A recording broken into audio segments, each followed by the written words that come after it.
What's up, people? It's your boy DJ Nafis. Right now, man, I'm on the line with the homie Benny Boom. What's popping, bro? What's up, man? How you doing? Man, I'm good, man. I'm blessed, brother, man. This brand new movie I just watched, the Tasmanian Devils, man. Tell me about this film, bro, and like your participation in this film and what made you want to go ahead and put some oomph behind this project right here. Yeah, but this was a film that was brought to me by a kid from out of Texas named Solomon Onita Jr. He wrote and directed the film, and so he came to me and my company at Groundwork with the script. Him and his producer Trisha Woodgett, they got the script to me. I fell in love with the script, and by the time we sort of connected, he had already started his, in production. He had started hiring cast and location scouting. So that was a big part of me really getting excited and being able to push behind the movie, because I saw this was a guy who he wasn't just sitting around waiting for people to call him back. And, he was making it happen. And so that was great, man. So I just came on basically as a guiding force for him, to give him some experience.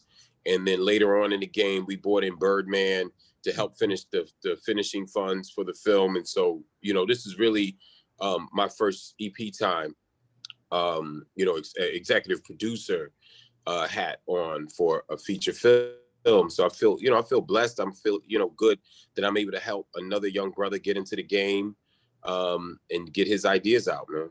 Absolutely, man, and that's what you did. But let's go back, man. Most people that might not know how lit you are in the industry, let us know about some of the things you've done in the past as far as your direction and your music videos, man. Man, so I started directing music videos in 2000, so it's been 21 years, which is crazy. It seemed like it flew by. Done stuff for everybody from Nas, LL, Busta Rhymes, Diddy, you name it, Nicki Minaj, Sierra, a lot of folk, Drake, Akon, Snoop Dogg, kind of everybody, that has been in hip hop and R&B some way, shape, or form. I've shot a video for them or a video that they've been in. Mm-hmm, absolutely, man. That's what y'all got to understand out there, people. Benny been around. He been doing this for a while. Before you knew about the Cole Bennett's and the other YouTube people that's doing their thing right now, Benny was that guy. You understand? Definitely got to say that. Yeah, before Cole Bennett, shout out to Cole Bennett too, because I just got on the radar of what he's doing, and it's actually really great to see how the foundation that we've laid as music video directors, these younger guys have picked that up and decide, and been able to shape the business and move it forward and being able to monetize it, which is something that we had always been able, we're not able to do and always we're trying to do. Mm-hmm. And they changed the way the game works. You know what I'm saying? Yeah. I mean, like Cole, I tell people all the time that Cole developed his own value with this YouTube channel and the way he shoots his videos. He definitely put a lot of work into it, and you can't you gotta value exactly what he's doing with the art that he's giving you to your music. You know what I'm saying? So you can't take out the Chicago hustle of it all from him. Like he gotta have gotten that game from somewhere in the shot. Yes, sir, bro. All right, so man, this movie Tasmanian Devil, for me was a trip, because being Greek myself, a part of Phi Beta Sigma. Okay. The process, basically, you was right. And you Greek yourself, so yeah. So I mean, for him to tell his story, you know what I'm saying, like from two different sides. I mean, dad was a pastor.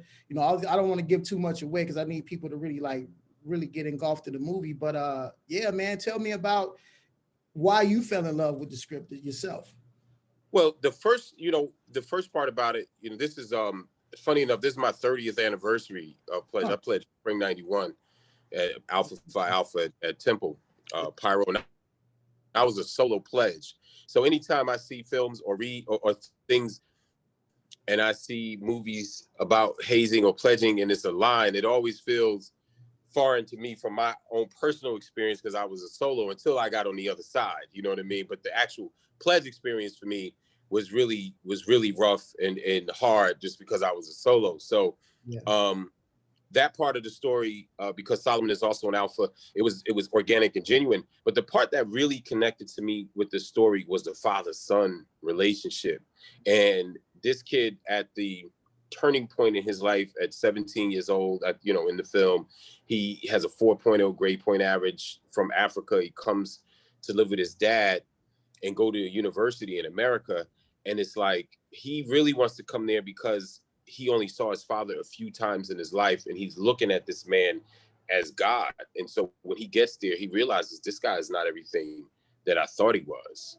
And so he finds the fatherhood and friendship in the brotherhood.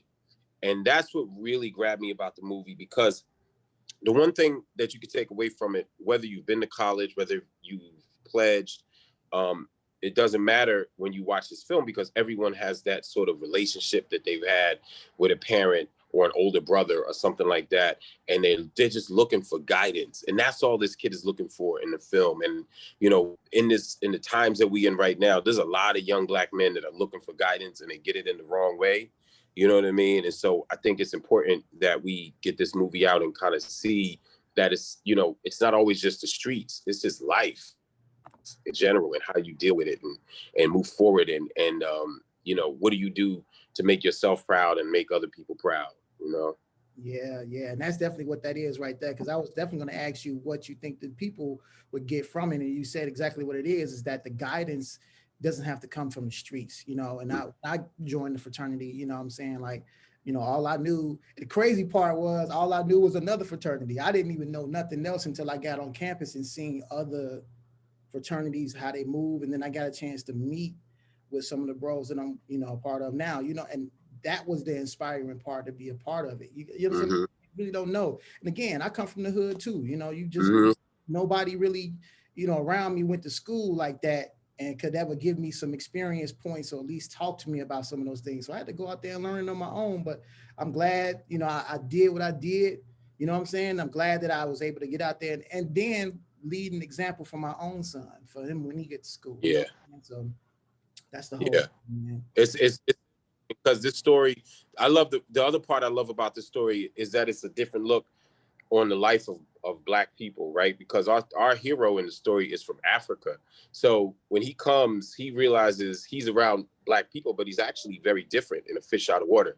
And what he then realizes by going through this process, and we watch the movie, we're all the same. Like, it's really easy for us to connect. And I think in this time, in the times that we living in today, we got to look at it, at our similarities and not our differences, in terms of for us to get ourselves and moving our culture and moving our people forward, and stop looking at each other's differences, the subtle differences, the street you grew up on, or the, this and the that. And it's like, I celebrate, I'm an alpha, but I celebrate when Sigmas win, or when Kappas win, or when Qs win. Like, and I always know, like, okay, they went through something, and that man went through something that helped propel him and mature him to a point, and now there's a responsibility laid upon him that we all have as Black Greeks, right? And as now we're supposed to really show it because of what's been going on out here. It's time for us to step up. So I think hopefully this film can sort of wake people back up to the importance of school, the importance of community, the importance of giving back,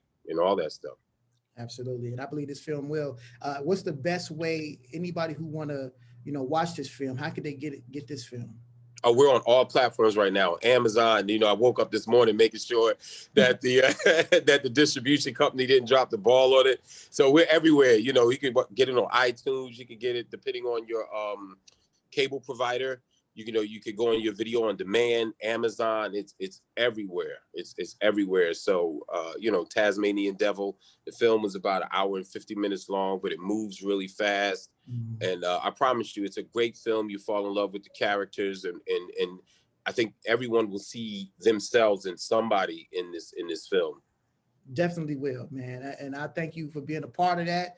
You know what I'm saying? I thank you for talking about Greek life for the people who might not be Greek, for the shorties who are going to school right now, trying to figure out whether or not they want to be a part of that. You know what I'm saying? I mean, it brings strength. I mean, it changed the way I think about corporate structure. It helped me, actually. You know what I'm saying? It helped me do that. You know what I'm saying? So, man, watch this movie, enjoy it, feel the story is beautiful, man. I thank you for participating in, you know, getting this film out here and pushing that out there. So this man, your brother Solomon, get this, you know, get this this information to the people. Really, what it is. It's informational for me. You know what I'm saying? Yeah. It's funny. Everybody that's Greek has had, which I'm glad has had the same feeling about it. And I think Solomon did an excellent job at capturing what that process is like. Yeah. You know, it's a as you know, it's a very fine line to walk when trying to tell it. For several reasons. And so I think he was very masterful at capturing it and actually making you feel the emotion of it and not so much the violence of it. And I think that's what comes across so well, right? And I think because you've seen it, you understand what I'm saying. Yeah. And that's the whole thing. That was because unlike the other film that came out that was portraying, you know, Greek life, it told it from a different story. You know what I'm saying? It told it from a different side where he, you know, made it through, and the process that he was dealing with between his dad, his family, his friends, all of those different elements, school, all of those different elements, then pledging at the same time.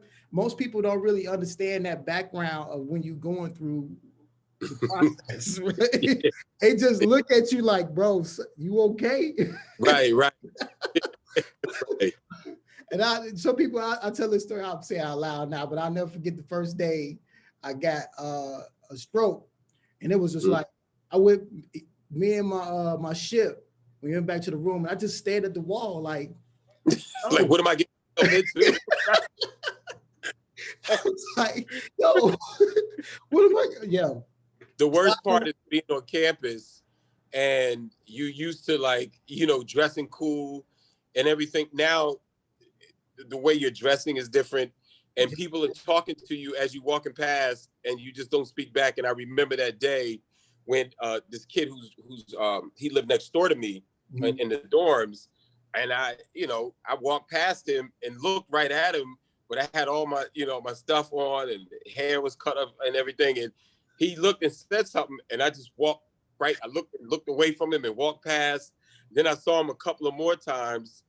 And he just, at one point, he just stopped speaking to me. And then it was finally when I went over, and I went to a white school. So, you know, Temple's is a big school. It's a big college. So technically it's a white college. Yeah. But this is a white cat. So he didn't really understand what was going on. So finally, after I went over, I said, hey, man, you know, it was, this is what was that? He said, oh, man, I thought I did something wrong, man. I said, no, you I just couldn't talk to you, man. Like, I couldn't speak to nobody, you know, like, it's just what it is. What it is, man. But it was, you know, going past it and you look back at it, we laugh like this. Woohoo! So people, Tasmanian Devil, enjoy the trip with him. You know what I'm saying? Yeah. They enjoy that trip with him. I believe you all will have fun with him, and it's an emotional thing, and you'll definitely get something from it. So check it out on all platforms, man. Benny, hey, how anybody can get in touch with you, man? Like, is there an Instagram you got, website? Yeah, Boom, Benny Boom at Instagram, and then Super Boom on Twitter. Yep, those are my pages. Yeah. What's up, man? That's what's up. Well, I thank you, man. Spend some time with us over here at Power Night 2, bro. You know what I'm saying? Yeah. Greek love to you, brother. You know what I'm saying? Yes, sir. Man. Right back at you, man. That's what's up. All right, brother. Take care, man. Enjoy your peace and blessings and much success. Okay, man. Peace. Peace out.